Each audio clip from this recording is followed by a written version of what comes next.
And welcome, students and faculty. This is your source for news from campus to the world. Coming from our studio in Alumni Hall for the main channel. This is the Today, Tonight, and Tomorrow show.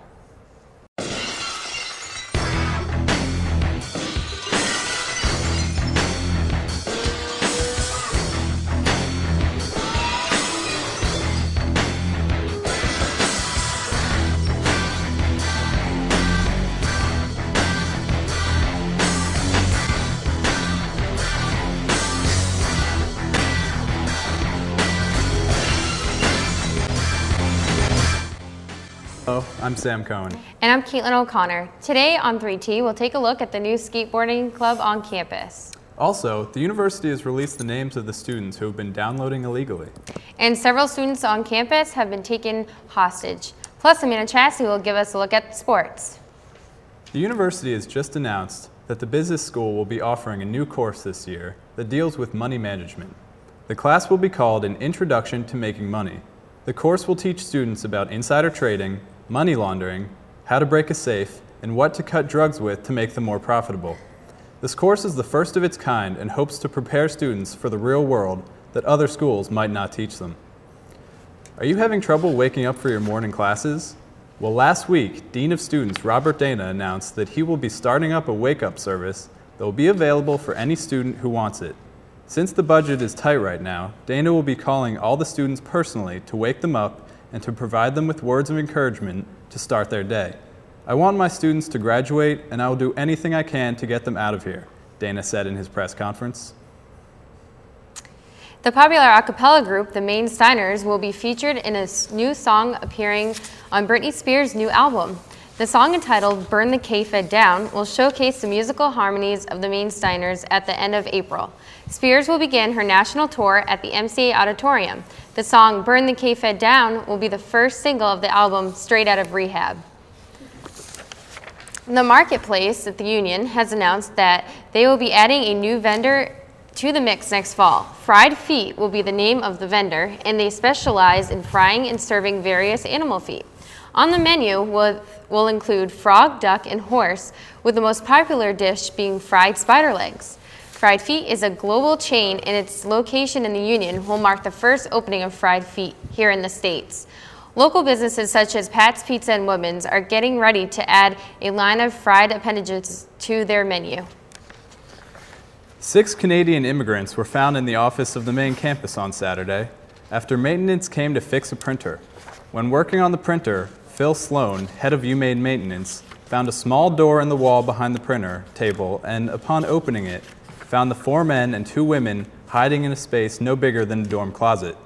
The people, who were later identified as illegal immigrants, were working on Monday's edition of the main campus. After searching the office, authorities found a remote in Matt Conyers' desk that controlled an electric collar that each one of the immigrants wore on their neck. With the help of translators, the Canadians told the police that they had arrived with 20 others who were hidden in various spots on campus and also forced to work on the paper. So far, no more Canadians have been recovered, and if you have any information, please call campus security. Earlier this week, establishments Lissa's Pizza and Thriftway Food Center were both vandalized on separate accounts. Imitating these incidents, the crime spree continued the local Taco Bell and KFC. An unidentified man entered the establishment waving what now is identified as foam nunchucks. He then left the store with undisclosed amounts of crispy chicken strips and cheesy gorditas. The event is still under investigation. Don't go away, because when we come back, we'll let you know which teacher on campus just won the lottery.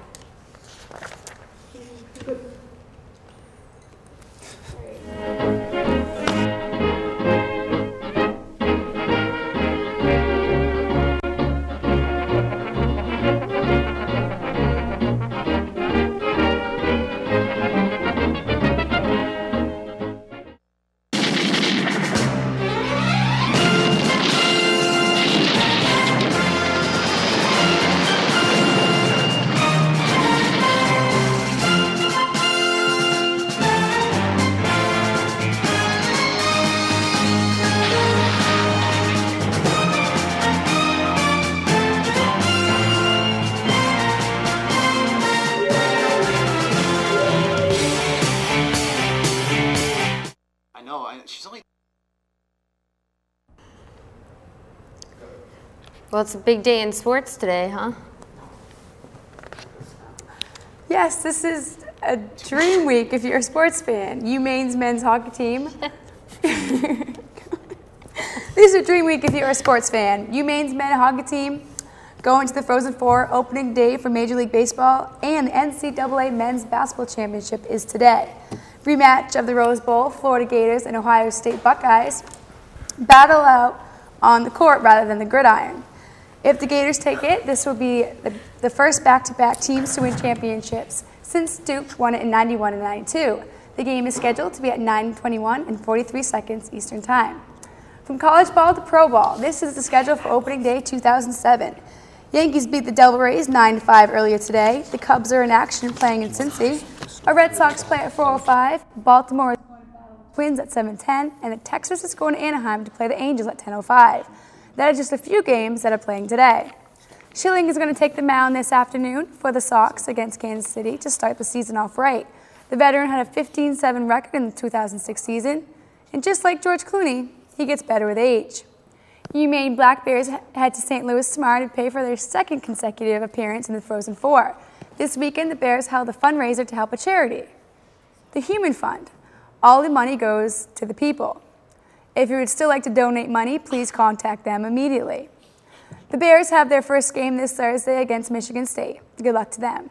The Yankees game started at 1:05 this afternoon, but last night there was some controversy that may have affected a couple of the players' playing time today. Derek Jeter and A-Rod was caught leaving the club Spitzer Swallows last night. The two Yankees stopped to strike a pose for the paparazzi just before getting into their Volkswagen Jetta. Another thing that Jeter wanted to change before the opening day was their uniforms. He was sick of the plain blue and white pinstripes. Right here we have Jeter showing what he wanted the Yankees to wear in the 2007 season. Everyone but Bernie Williams agreed with him, and he made sure that did not happen.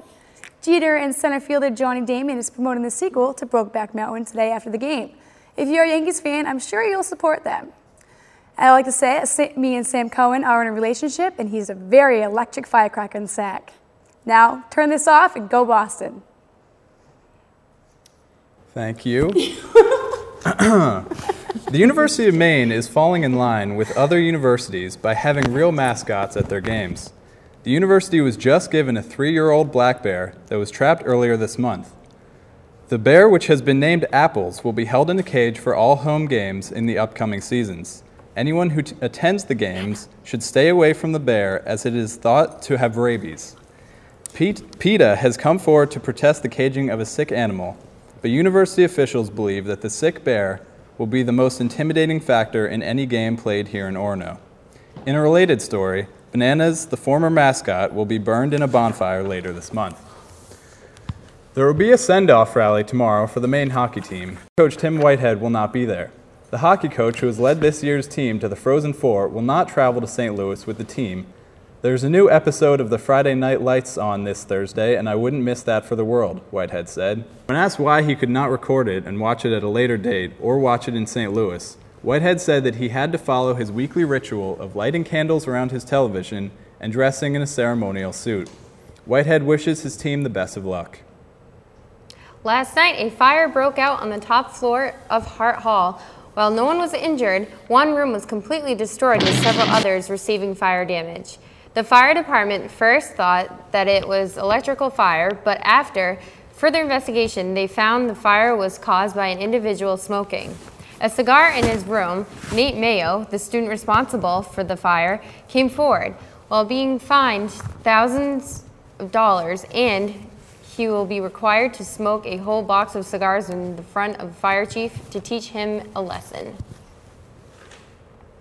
The bookstore has announced that it will not be buying back books this semester, and this has outraged some students on campus. The outraged students have come together and formed SOB, or Students in Opposition of the Bookstore. SOB will be hosting a bonfire in the mall, during the week of finals. The purpose of the fire is for students to come and burn the books that the bookstore won't buy back. Travis Rusa, a student who has joined the group, has said, "I'm a major SOB, and for that it will burn. I will burn, sorry." Which organization on campus was caught with bomb-making materials? Find out next on 3T. Fuck that.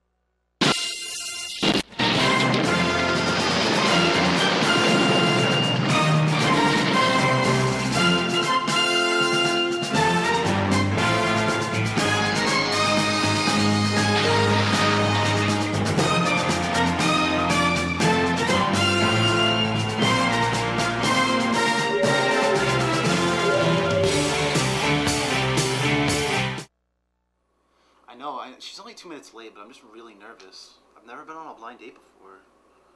Yeah. Alright, well, thanks.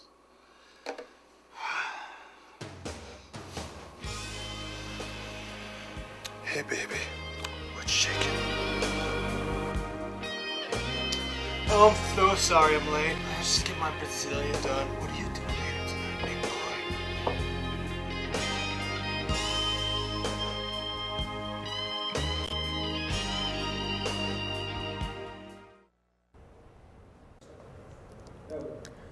President Robert Kennedy announced this morning his plans for the removal of the Donald P. Corbett Building.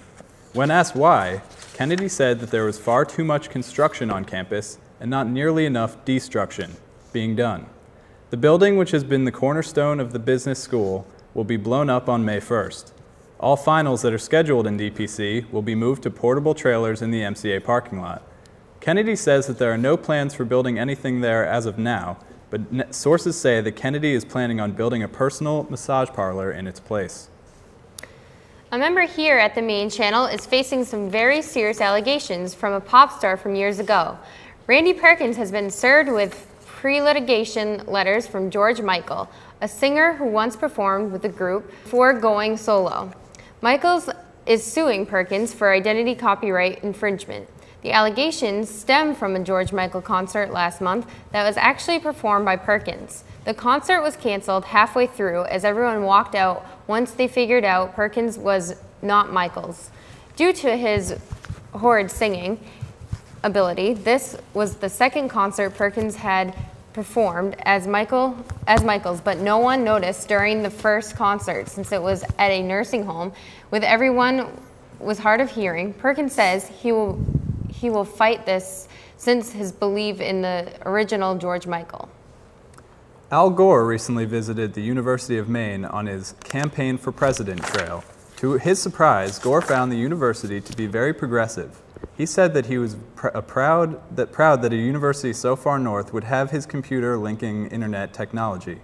He also spoke about the very dangerous man-bear pig that roams the earth.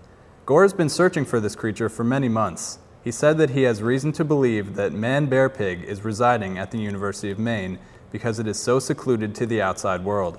The former vice president said that while he was, quote, totally super serial about this issue, and that if humans did not catch man-bear pig soon, his flatulence might burn a hole in the ozone, creating an inconvenient truth. Mark Kelly is here to talk about what real journalism is all about. Hello, I'm Mark Kelly. I want to pull on your coattails about something. Though I'm a former professor here at the University of Maine, I continue to keep my finger on the black bear pulse of current events. As a world-renowned journalist, you tend to. It's in my blood. A recent trend I've noticed around campus is the daily backlash that this station receives from that yellow rag you call the main campus. This team of journalists, if you can even call them that, over at the campus think that the main channel is a joke. Do I look like W.C. Fields to you? Do you think I'm funny?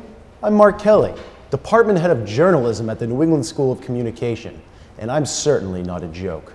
To laugh at our newscasts and turn your nose away from our long list of entertaining programs is not only an insult to our producers, it's an insult to the students of the University of Maine who have paid us $50,000 to create such broadcasts.